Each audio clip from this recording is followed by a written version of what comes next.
আসসালামু আলাইকুম।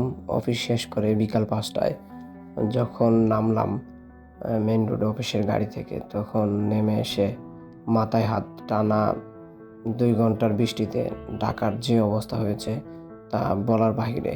এই যে দেখুন, দোকানে পানি উঠে যাচ্ছে, রাস্তায় হাঁটু পানি।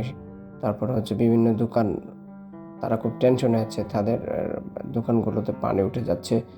রিক্সা যেতে পারছে না, সিএনজি যেতে পারছে না। তারপর হচ্ছে মানুষ তো যেতেই পারছে না।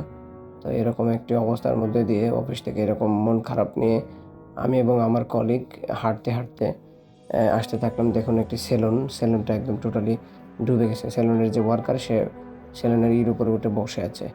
তো এই অবস্থা। তো এই অবস্থায় হাঁটতে থাকলাম আর দেখতে থাকলাম মানুষের কত কষ্ট। আসলে প্রকৃতপক্ষে রাজধানীতে আসলে এই ধরনের অবস্থা, এটা মেনে নেওয়া যায় না। সত্যি দুঃখজনক। তো বিষয়টা হলো, আসলে আমাদের প্রশাসন, সিটি কর্পোরেশন, এই সমস্ত যে অর্গানাইজেশনগুলো আছে, তাদের আসলে পানি যে সরবরাহের বা পানি যে ড্রেন আউট করার যে ব্যবস্থাটা, এগুলোর প্রতি অত্যন্ত মনোযোগ দেওয়া দরকার বলে আমি মনে করি। এই ধরনের সিচুয়েশনে অল্প বৃষ্টি হওয়ার কারণে পানি জমলে বৃদ্ধ, শিশু, বয়স্ক নারী, এই সমস্ত মানুষজন কিন্তু অনেক বিপদে পড়ে। ড্রেন দেখতে পাচ্ছেন, ড্রেন এবং রাস্তা কিন্তু সমান হয়ে গেছে। আসলে কোনটা ড্রেন, কোনটা রাস্তা, এটা কিন্তু বোঝার ভাও নাই। হ্যাঁ? তো এই হলো অবস্থা। তো যাই হোক, সার্বিক অবস্থাটাতে খুব খারাপ লাগছে পানি দিয়ে হাঁইটে আসার পরে।